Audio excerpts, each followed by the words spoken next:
Have a beautiful morning to you all out there. Thank God it's Friday, and again today is a special day because this is the first day of the month. Yes, I want you to make it a duty to yourself that every month you make sure you achieve something. January is come, before you know it, 2019 is gone again, and you're still where you at complaining. Stop complaining. It's high time you start doing things so that you can achieve.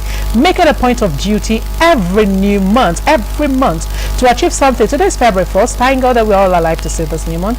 I'm Teresa Adeyemi, your host. On Pitch Talk, how we'll do it. We'll first go to the top 3 stories of the week. And I will select our top 3 stories is what is trending. We'll talk about what is trending. And find out this morning, we're starting with the impeachment of Ambode, the proposed impeachment of Ambode. Yes, everything you need to know about the plot to impeach Ambode. On Monday, January 28, 2019, members of the Lagos State House of Assembly commenced impeachment proceedings against Governor Akinwumi Ambode of the 34 lawmakers who spoke during what was a heated plenary session.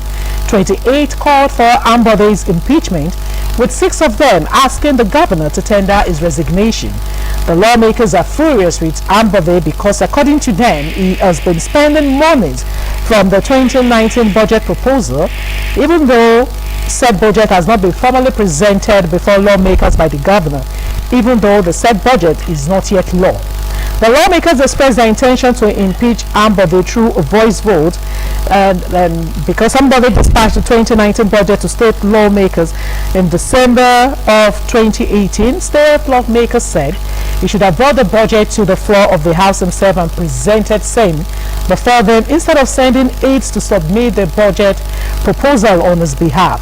He took House Speaker Mudashiru Obasa to calm irate lawmakers who were apparently spoiling for a showdown.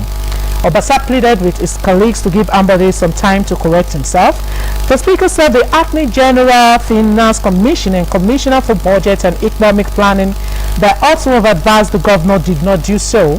The most important thing is that we should let the people know that a budget that has yet to be approved was being spent, which was why we could not attend to the governor on the budget on Monday, 21 January.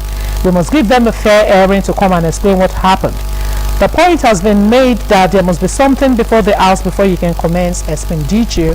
We want to call on the governor to come within a week to explain himself along with the governor. We can start gathering signatures for impeachment. We can wait till another time. The Lagos State governor has been given 1 more week to make an appearance before lawmakers to defend his budget estimate or be impeached.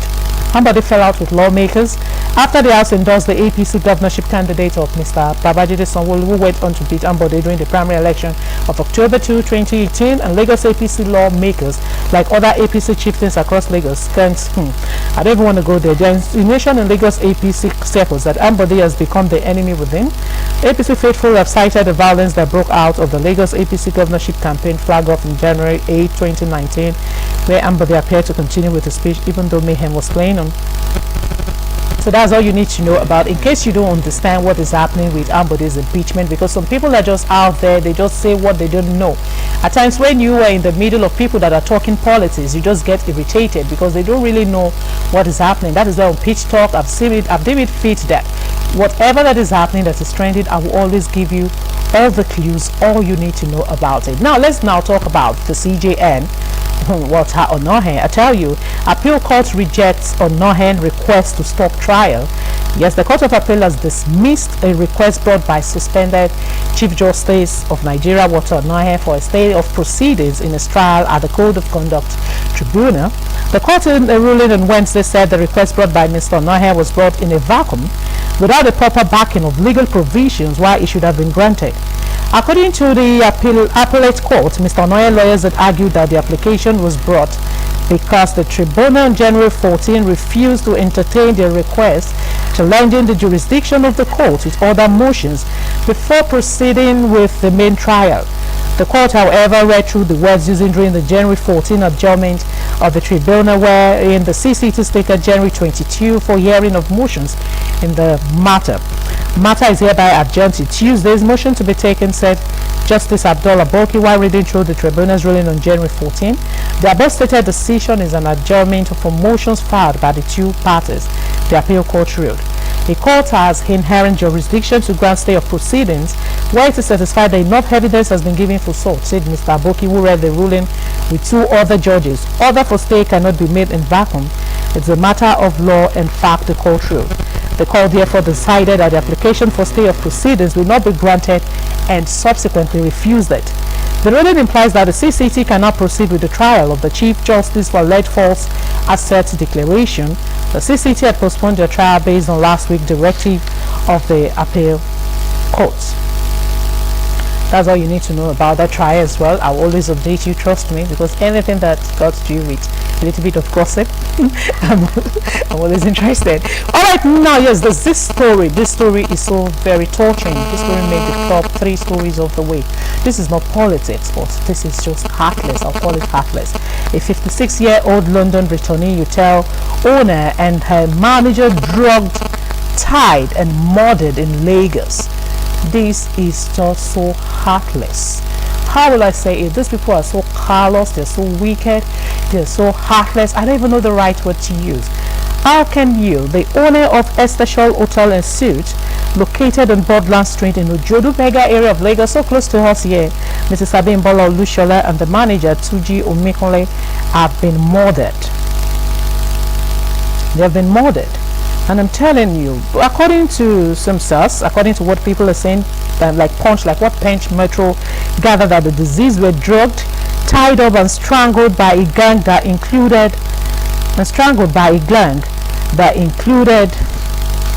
some workers at the hotel. You know, there's this thing in me, when I see people with escort, I used to look at them that, why are they using escort? Why? For what reason? But now I can explain that anybody in a better position, I think you need an escort, because it's a wicked world. This woman just came back from London and she was murdered all because she discovered there was a fraud going on in a hotel. Is it a crime for her to cry for help? Is it a crime for, I don't even know. And the manager, you see, this manager happens to be someone I know personally. That's why it's just so painful. When I got home yesterday, I was told this guy is dead. I said, what happened? They said the guy was the guy. I was like, what? This guy is a gentle guy. He's a very loyal guy. They will tell you, if you're employed, you should try to be loyal to your boss. And you see what loyalty has gotten this guy into. He was tied. This guy was tied and killed by some workers. So workers can connive with each other and kill their boss. It's heartless. That's why I used to look at people when you come out and start saying some things about our politicians. Even I look at it that some politicians are even better than we human beings. People will come out and say the government is not good. And when they see like this public vehicle, especially all these drivers and conductors, when they see crowd at the bus stop where they are, instead of them to pick you up for 100 naira, just because of the crowd, the traffic and everything, they're going to tell you it's 300 naira. And those kind of people will now go to the bus stop and start criticizing the government. I kept looking at them. This is so heartless. A woman that used the sweat to build a hotel, employed a manager because the manager was loyal to her. You people killed them. What a wicked world. I don't want to say much about that, but that's the top 3 story of the week. Everybody out there, I used to say it, you need to be careful. Wherever you go into these days, make sure you tell a friend. If you can't tell a friend, you tell a brother. If you can't tell a brother, tell a sister. If you can't tell a sister, look for someone, tell a neighbor. You need to tell someone where you're going to, let people know your movement. Assuming this woman, just because she's a free woman, like people that know her, people that met her, they say she's a very nice woman. That's why she's always moving like that. Assuming she's always with an escort, nothing of that will take place. Look at what happened to the manager. And the manager, the wife just put to bed. Yes, they said the wife just gave birth to twins. And look at, oh my God, it's so painful. It's so painful. Please and please, let's learn to have a good heart. This wicked heart is not going to take us nowhere. Because if you're wicked to people, you think you're the only one that will receive the punishment. No. Your children will taste out of it. Your children's children will taste out of it. In fact, your entire family will taste out of it. So it's good to be good. All right, yes, before we go, you know how we do it on lunch, you know how we do it on Pitch Talk. Yes, this morning, you know how I introduce my guest. So I'll be back after the break. I'm smart enough to ask a question? Sir? Okay. So, what are you going to do about housing? Landlords get the right. What are you going to do about it? Where's she going? No, not yet. Ask a question, you don't sit down.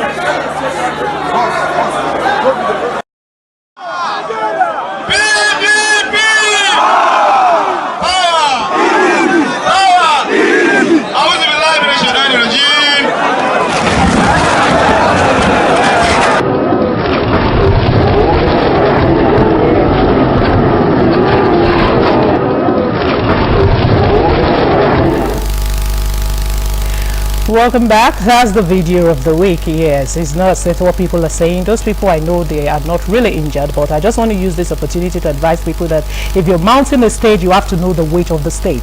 Crowd shouldn't mount stage when the stage is not strong enough. Thank God something evil happened that day. Assuming it was to be. Assuming the Almighty didn't take control that day. This is not, we will not be talking about this now. And about that video, the Somolu video circulating, that people don't understand what really went down. This is what went down. That lady was drunk. And in fact, she was even asking a meaningful question, and the incoming governor was trying to advise it. Calm down, you sit down and talk. That's what people are doing. But as you see the video, the woman was drunk. So that's it. We need to be careful. That's the video of the week on Pitch Talk. All right, now it's time for me to introduce my guest profile. Just sit down and relax. You're going to know what my guest is. I'll be back after the break.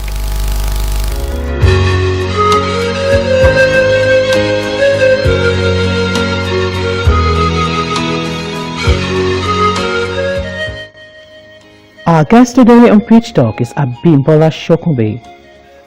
Barrister Bimbo SHOKUNBI was born to the family of Chief Major Sidney Olatundu SHOKUNBI, the Seriki Onigbagbo of Egbaland, and Mrs. Felicia Ajike SHOKUNBI, both late. He had the primary education at Army Children's School, Jos Plateau State, and Army Children's School, Lafenwa, Abeokuta. He attended high school at Goika, Abeokuta. He had a brief stint at Ogun State Polytechnic, now Moshood Abiola Polytechnic, before proceeding to Ogun State University, now Olabisi Onabanjo University, where he read law and graduated in 1999, second class upper division. On his call to the Nigerian Barr, he served his fatherland at the law firm of Femi Okunu, SAN & Co., where he caught a state as an advocate. He was thereafter retained as a counsel in the law firm after the service year. It was there for some years before he set up the law firm of Bimbo SHOKUNBI & Co. He also holds a certificate in computer studies 1996 from the University of Agriculture, UNAB, now FUNAB. Aside his depth knowledge of law, he has strong research skills. He is also effective at conflict resolution and a public speaking expert. He has been the legal advisor on the popular TV program People's Palaver for about 15 years. He belongs to both local and international professional bodies such as the Nigerian Bar Association, Commonwealth Lawyers Association, and International Society for Family Law, amongst others. He has traveled far and near. He is happily married to Oluwakemi SHOKUNBI, a fellow member of Institute of Chartered Accountants of Nigerian ICANN. They are blessed with children. You're welcome, sir.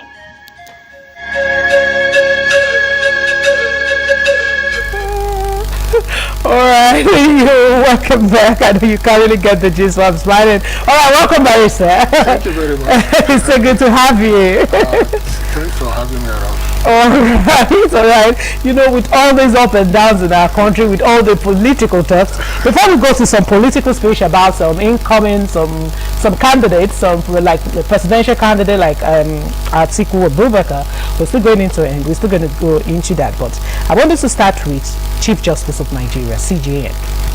I know he's facing a 6-count charge of false declaration of asset at the Code of Conduct Tribunal, the CCT. Alright, CJN Walter refusal to declare his asset.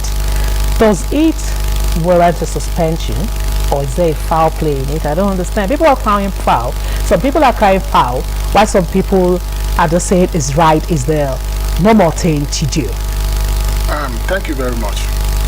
You see, what the Chief Justice of Nigeria, Walter Naya, is going through is not something that is unprecedented. Okay.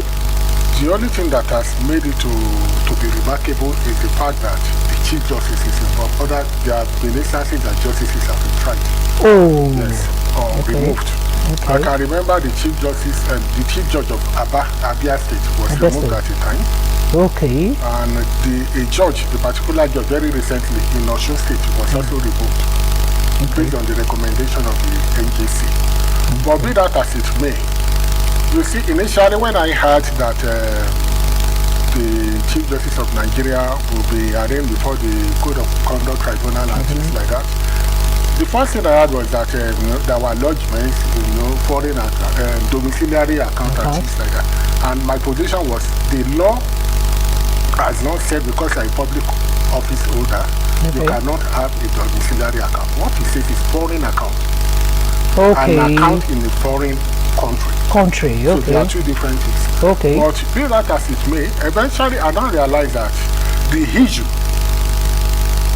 has even gone beyond that. We are talking of hundreds of millions of dollars now. And that is the issue. That is the great issue now. You see, except we want to deceive ourselves,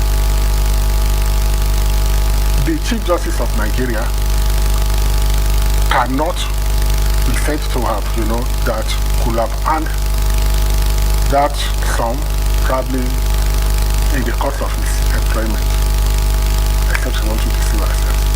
But my concern is that the approach of the government is something that probably needs everybody except probably someone that doesn't love his country. I believe everybody should support the government when we talk of fighting corruption. Fighting corruption. Except we should not lose sight of the fact that corruption will also fight back. And that is what we are seeing. The issue, you see, there is a clear-cut difference between law and morality. Legally speaking, the federal government has not followed due process. They have not followed due process. You understand? And that's why I said, morally speaking, ordinarily I would have expected the CJN to bow out rather, honorably. You understand? But it is not in the culture of Nigerians or Africans to toe the path of honor by buying out, especially when there are issues like this, when they have been indicted. And the position of the law is very simple.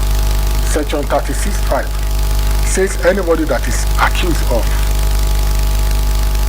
the commission of a crime is deemed to be innocent until its guilt has been established. Apparently, the CJN and his lawyers, they want to hide under that he's innocent and things like that. Due process should be followed. And things like that.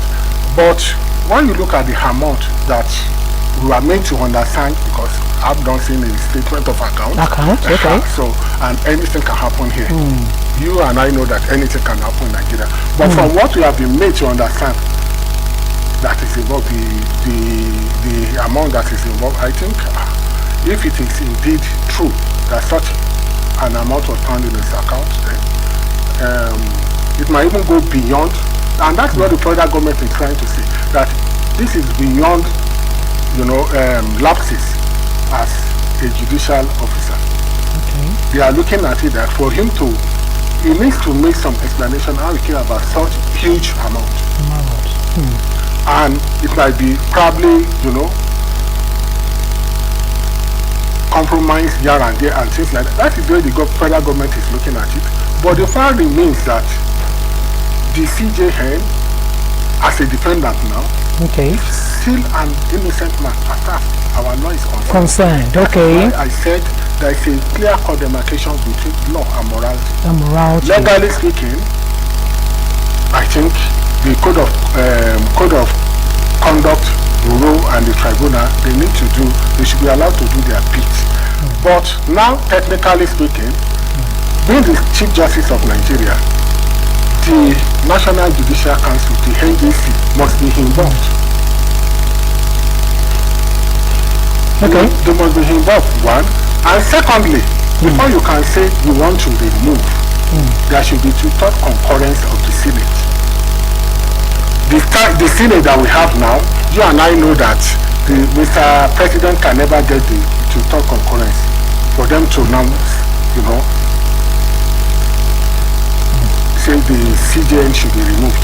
And I believe these are part of the issues that must have been agitating the mind of the But one question I really want to ask is that did the CJN fail to submit a written declaration of all his assets and liabilities within 3 months after being far filed? beyond that. Okay. The CJN said he forgot. He said, how possible is that? That is it. And you and I would, within a space of, the code of conduct. But normally the CJN is running, they need to declare their assets, right? Yes. Okay, and you should know.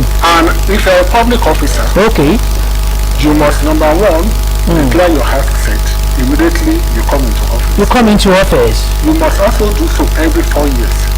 Okay. Then, by the time you want to exit too, you must also declare your asset. This is just to give us a clear-cut idea of what you have been able to gather as assets within the span of your being in public office. But you will now see that he said he forgot.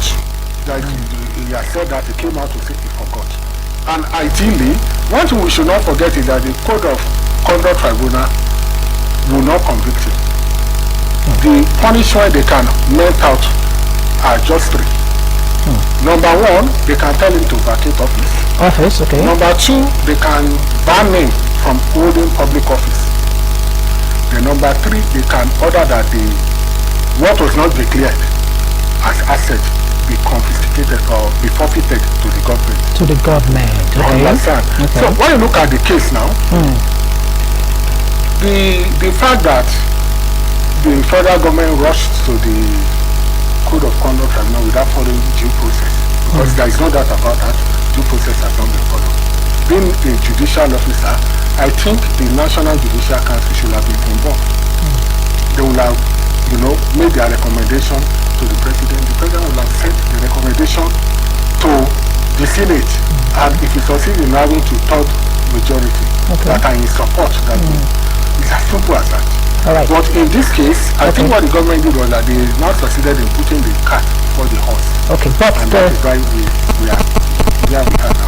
Okay, but the suspension of the CJN, is it illegal as the 25 constitutional lawyers claim to be? The truth is, the issue of suspension was not within contemplation of those that made our laws.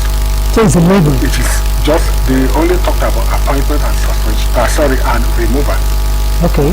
But as it is, you see, what should have been done was to have allowed the National Judicial Council to be the one to suspend it. But the fear was that, because he's the chairman of the National Judicial Council, that he will have influence over them. But I think the matter got to a particular. You will see that when the National Judicial Council met last week, they said the CJN and even the Harting CJN should not be a part of them. To an extent, I believe they can be independent. They should be allowed to do what they want to do. So, legally speaking, if you look at it, I don't think the federal government has followed due process. But the fact remains that in the court of public opinion, we all know that there are instances that we just have to say the truth. And that's why I will pitch my tent with the learned clerk that said, no, this is not a question of law now. Okay. That you should come and account for. And I think that is what the NJC will have told him to do, which they have told him to do now. No. At the initial stage. At the initial stage. So it's that we have just created, this kind of imbroglio that would have been ordinarily avoided. Ordinarily. But now you will see that he has maybe four more days to answer the petition. And I'm sure that let us all wait and see the answers he will give. But my concern is that you will see that we have not politicized the issue. Political parties have come in, they jumped into the fray, saying all sorts of things. And I don't think that should be the situation. I don't think that should be the situation. The provision of the law is very clear. And I believe if we allow due process, if for instance, if you look at section 158 of the Constitution, it says the NJC, the CCB, CCT, all of them should be allowed without interference from any authority to function effectively.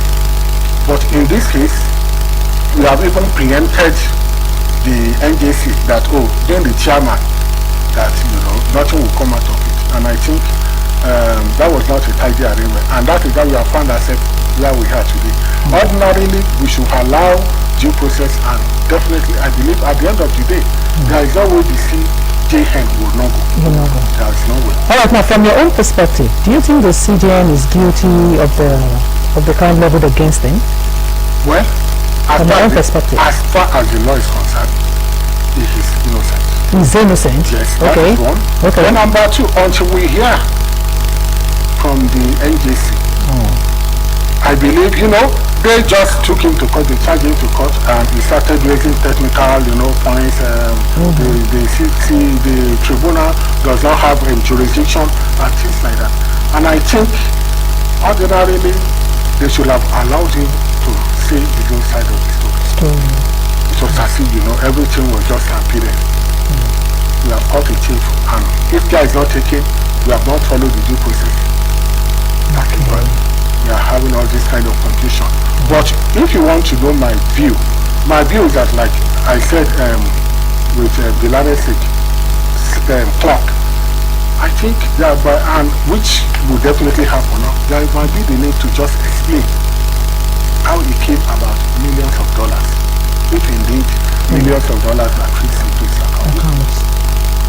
The salary for the period undeclared will be known to everybody. Okay, I earn so much every month and I've not spent a dime out of it. These are my allowances. Let us now, pull everything together. Let us see if it will amount to the millions of dollars that were found in his account. If not, please tell us how you came about this money. It's as simple as that. But why did the appeal court rule against his suit? Yes, because, like I said, he said the CCT does not have jurisdiction, and the appeal court felt otherwise. It's as simple as that. As simple as that. Okay. And you see, it is not, like I said, the CCT might not convict. That is, as far as the government is concerned, they are looking at the criminal aspect of it. But you cannot just, preempt. Like I said earlier, let us wait, let him give us his explanation. And at the end of the day, we can now say, you can now account for how you came about this money. And as such, you must have, acquired it through illegal means. You understand? At the end of the day, you might end up profiting it. And if they now have facts that maybe as a judicial officer, you compromise, you did this, you did that, then they can now, bring in the criminal charges against him. But like I said, it is one step at a time. It has to be one step at a time. But as a judicial officer, if our law has not envisaged suspension and there is a need to suspend it, I believe the NJC will have been in a better position to recommend suspension.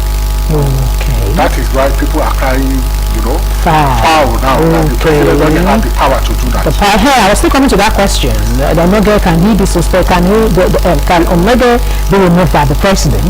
No. At all? No.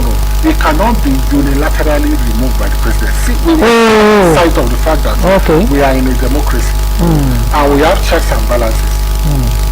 Executive, judiciary, legislature. They are different arms of government. And to an extent, they should be independent. Despite the fact that they work for the same purpose. So the truth is, if Mr. President has an act to grant with the head of the judiciary now, the CJN, that's a procedure laid down by the Constitution. The power to appoint, to promote, to do all sorts, to remove is vested in the National Judicial Council of Judges. Okay.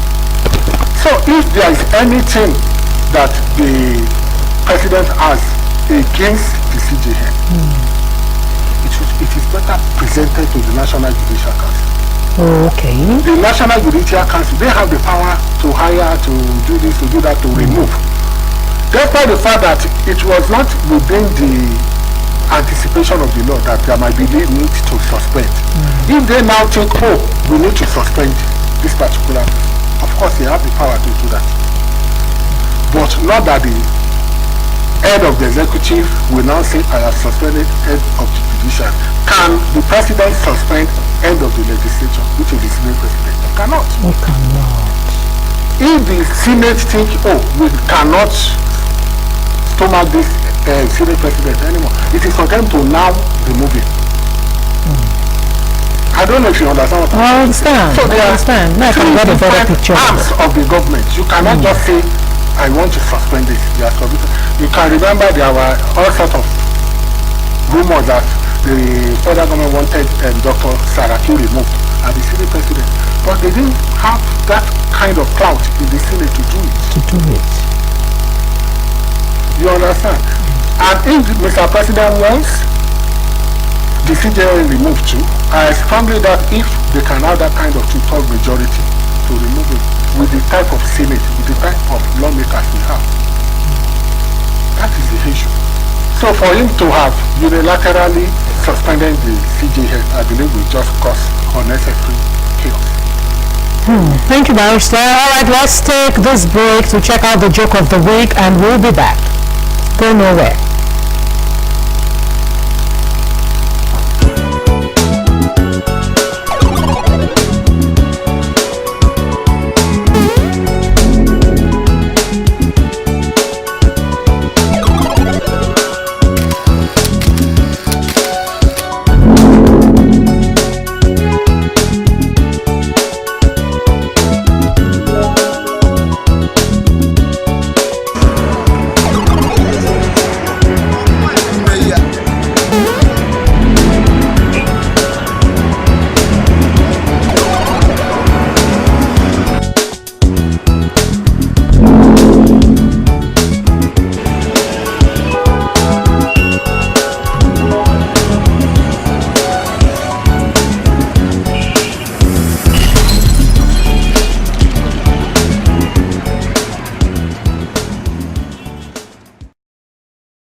Alright, welcome back. This is a joke of the week. You know how it is in Nigeria. How's the funny one? Alright, Barrister, what do you think is the way out of all these things now? Well, the way out is that, number one, I think since the NJC has come has waded into the matter, I think the NJC should be allowed to make their recommendation. Okay. In respect of the suspended, so to say, CJN. Let them come out with a recommendation. And I'm sure the recommendation will now be forwarded to the president. And thereafter, let's just follow due process. You see, I think the president needs the support of every Nigerian when it comes to fighting corruption. Because corruption has really eaten deep into our marrows. And if there is not taken, I'm afraid of the future of this country. So it is something every one of us needs to support the federal government in the fight of corruption. But my advice to the federal government is that they should follow due process. You will see that they have lost a lot of cases in court. EFCC. Okay. The case of Unga Wari is there. The judge too. On technical ground, the EFCC lost that case. You understand? And there are series of, you will remember when SSS had that sting operation, a lot of judges were claimed to have been arrested with huge sums of money. And at the end of the day, one after the other, the case was being struck out in court. And that is the issue. If we don't follow due process, we continue to lose these cases. So the federal government should be patient enough to follow due process. But I think the federal government should know the law now. Well, I wouldn't know what just happened. But let them follow due process. And, I'm sure by the time, they are presenting good cases in court that will not be faulted technically, at the end of the day, justice will be done. Justice will prevail. Yes. All right, now let's go into the PDP presidential candidate. About the speech saying he's going to give amnesty to looters. What can you say about that? Well, when I heard that, I felt it was seriously unguarded as a statement from a presidential candidate. Honestly, you see, with due respect to Alhaji Atiku Abubakar, I'm sure his handlers, must be under serious pressure now for him to have said he will grant amnesty to looters. Is he not giving license to people to come and loot? Because the implication is that, honestly, if somebody loots the sum of 100 million, at the end of the day, he now comes back, pays back maybe 10 million or 20 million, you now say, okay, bye-bye, don't do that again. I don't think, in fact, I don't think it lacks tact, to say the least. It lacks tact. I wouldn't have expected him to have said that he will give amnesty to looters. The truth is, those pickpockets that will just pick 1,000 naira from somebody's pocket, steal somebody's food, they are in Kirikiri. Some will be there for 2-3 years. We have a lot of cases that we are doing pro bono for people that can't even afford lawyers. So if you are saying those petty thieves, they are serving their term, they are paying seriously for their crime. People that will now want the country's economy aground, you want to say you want to grant them amnesty. I don't think you should have said that. I don't pray. We have a situation that we give looters the kind of, field, whatever, an open check. You are free to loot, and at the end of the day, the most that will happen is that you just pay probably stipend back to the government. I don't think that's the way nations of the world develop. But looking at the election now, we're looking at APC, PDP, ANPP, about now let's even talk about this woman, Eze Kwesili. That name is so difficult to pronounce because I'm not from that tribe, I'm not from that region. That's right though. With all respect, no harms, no hate speech. All right, so what do you think about her dropping out of the presidential campaign? And the party are even having it with her now. They're having issues with her now that all the money they gave her, she should come back and explain. Well, and she said the party betrayed her. In the first place, yes, she said that. You see, there are a lot of underlying issues that you and I might not know. Yeah, sure. But in the first place, I think she was just realistic. Oh. Yes, she was just realistic that way. Why should I continue to, to vie for a post that I will not, at the end of the day, I will lose the election? That is just the reality. You see, what I would have expected was that all those guys that came in, Peladuro to if they had been able to, to team up, maybe they would have been able to present a formidable candidate. But in a situation we are having 99 parties, you and I know that the real battle is between PDP and APC. And if there are some are saying she didn't account for funds, and I wouldn't know, except probably they give us a clear picture of what transpired between them. But if, as a candidate, I have committed my resources, towards a particular election, and at the end of the day, I realize that I'm not getting anywhere. Well, why can't I just toe the path of honor and, bow out? But the party are not seeing it that way. Well, they're even saying she's trying to gain some versus counter accusation. You understand? She said the party sold out. The party is accusing her of financial impropriety. and things like that. But like I said, except they give us, honestly speaking, she is somebody that I respect. I respect her too. She's somebody that I respect. Woman, I respect but it's unfortunate that, you know, when we have 99 political parties, everybody wants to become the president. You know, that is 99 political parties. We need to be serious about it. We need to be serious about it. All right, now again, let's quickly take this before we go. Ambode's proposed impeachment. What do you think about that? Yeah, what can you say about that? You see, when you are dealing with politicians, we need to be careful. It is only the news that filters that we can just, you know, you and I will hear. But there are a lot of underlying issues that we might not know. Yeah, that we might not know. Yeah. How he lost the primaries, he knows better. There are some things that he would be in the best position to tell us.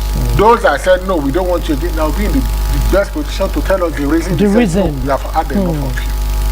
And this is the first time I'm saying such. Impeachment, especially when it comes to budget, 2019 budget. They said, they claim he has started spending money without any approval and things like that. Number one, if indeed he sent his aides to go and, you know, present the budget, that will be totally uncalled for. Because ideally, like I said, we have 3 arms of government, and we are all, the 3 are expected to work in harmony. You should come here and present your budget. But we should not lose sight of the fact that there is a kind of, you know, disharmony, so to say, between Ambode and APC in Lagos. And we all know that he will not be happy with the way things are. He can definitely not be happy with the way things are going.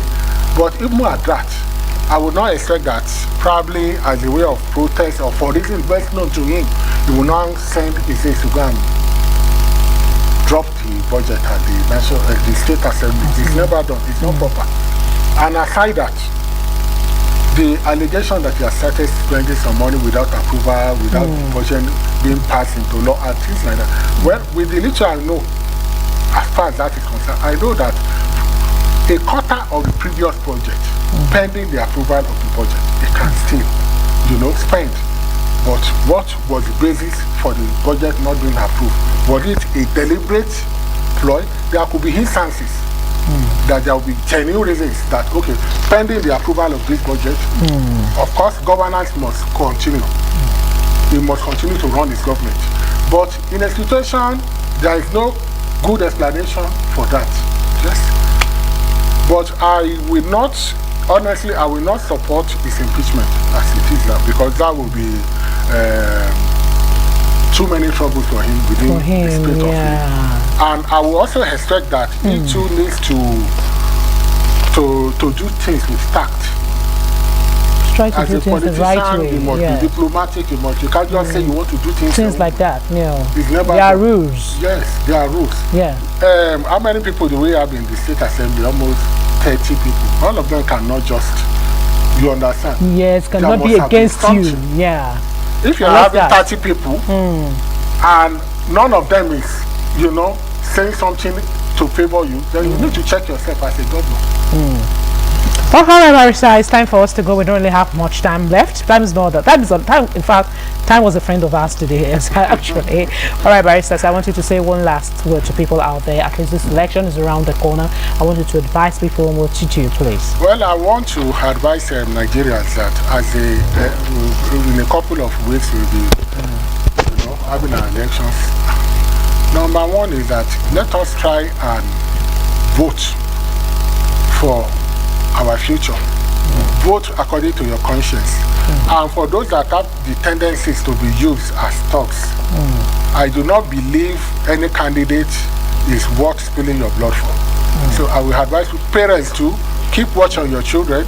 This is the period where, you know, politicians go about with free money, all sorts of gifts and things like that. Please be careful. Keep a watch on your children so that All right, thank you very much, my barrister. Yes, this is how we do it every Friday on Feature. I'm your host again, Teresa Adeyemi. Join me same time next week, I tell you, with another lovely packet. It's a bye-bye from my side. Have a great weekend and be good to yourself. So bye-bye.